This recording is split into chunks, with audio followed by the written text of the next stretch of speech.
All right, so now we're dealing with the block 1, block 2, and the block of capital M, big M.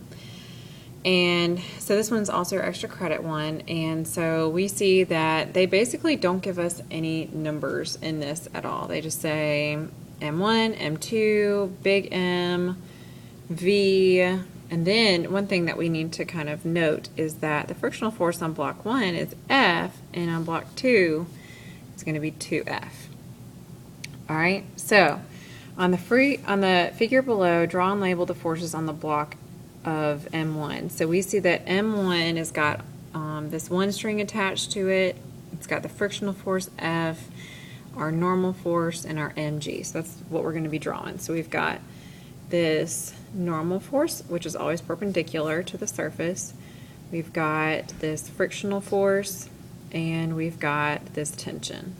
And then downward, we've got this M1G. And that's all you need to draw for that free body diagram. Then we need to determine the coefficient of kinetic friction between the inclined plane and block 1. So that's going to be mu. So what does mu equal? And look at the variables that they are going to let us have it in terms of M2, M1, M2, G, theta, and F. So we can use all of those. And so we know that F equals mu times normal. So our mu is going to be this, mu is going to be friction divided by normal force. But look, we can keep this part in terms of F because they're allowing us to express it in terms of F. But we do not have N in these terms that we're allowed to use. And so we see that N is in the X direction, so we're going to need to draw another free body diagram. So let's draw it, and let's draw it so that we don't have to look at it sideways. So we've got N pointing straight up, tension going to the right, and friction going to the right. And then we've got our M1G kind of going down like that. And so we see that we have got, this is our theta, because remember we talked about that before, we proved that before. So this is our theta, and when we're looking for this N, which is in the Y direction, so we're going to look at M1G in the Y. So let's look at the sum of the forces in the Y direction, which are going to equal 0, because it's going at a constant velocity, or actually it's not even, well, yes, it says it's going at a constant velocity right there. And so it's going to equal our normal minus our M1G in the Y. And we see that our M1G in the Y direction is adjacent to that, and so it's just going to be, so to find that, we're going to say cosine theta equals M1GY all over M1G multiplied by M1G for both sides. And so we end up with M1GY just equaling M1G cosine theta. Now we plug that in, so we get our 0 equals normal minus our M1G cosine theta. And so we end up with normal equaling our M1G cosine theta. And look, we can use M1, we can use G, and we can use theta. So all we need to do now is just plug that in. So we get mu equals F divided by M1G cosine theta. And that's how you do part A.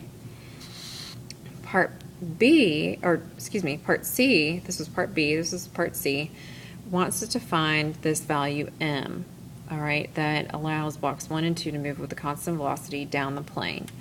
So this time we're probably going to need to get another piece of paper, and let's redraw kind of what we have going on here. So we see that we've got this pulley with our big M, and then our M1 and our M2 going along here.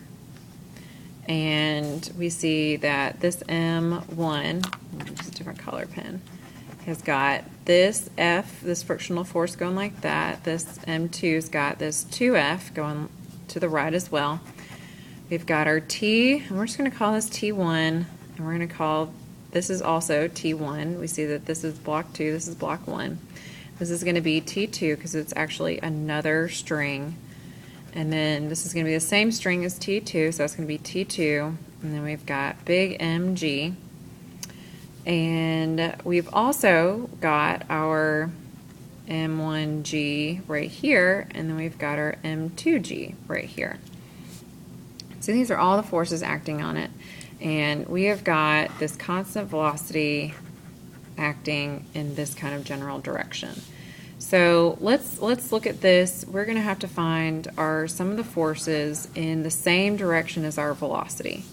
So we see the sum of the forces, let me switch back the pen. So sum of the forces is going to equal 0. And so we see that for this first M1G, we have to look at M1G in the X, which is going to have a opposite relationship with that. So that's going to be M1G sine theta.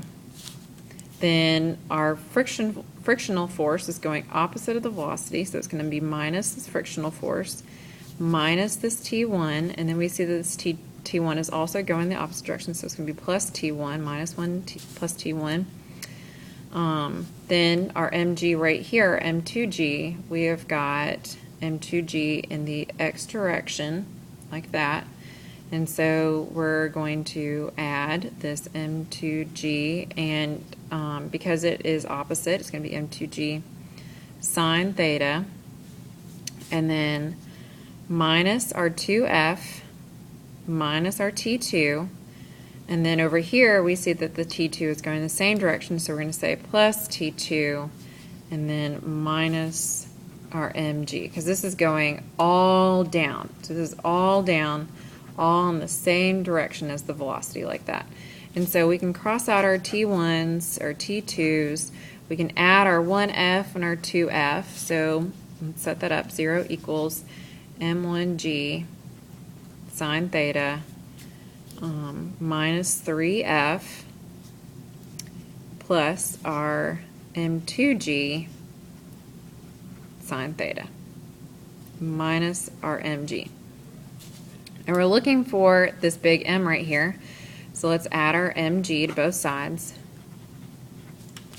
So we get big mg equals m1g sine theta minus 3f plus m2g sine theta. Now we're trying to get big M by itself, so divide both sides by this g.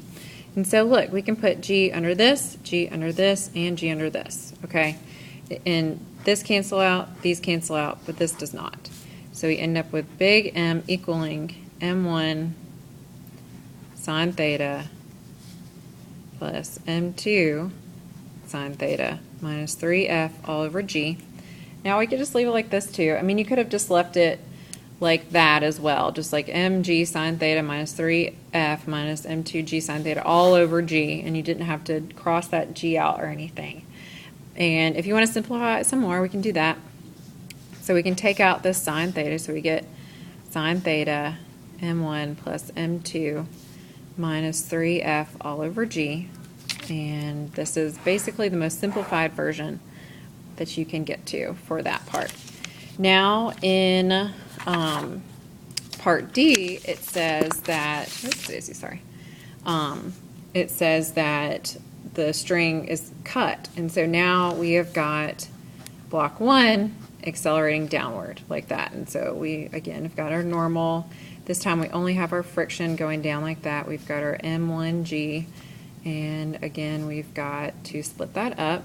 And so we're looking at our sum of the forces for just m1, which is going to be ma, because now we have an acceleration. And so it's going to be m1g, again, sine theta minus f. And we're looking for that acceleration. So divide both sides by m1. And so we get a equals m1g sine theta minus f all over m1. And so we can cross that out for here, but we have to keep it under our f. So we get a equals g sine theta minus f all over m1. And so that's going to be the last part, part D.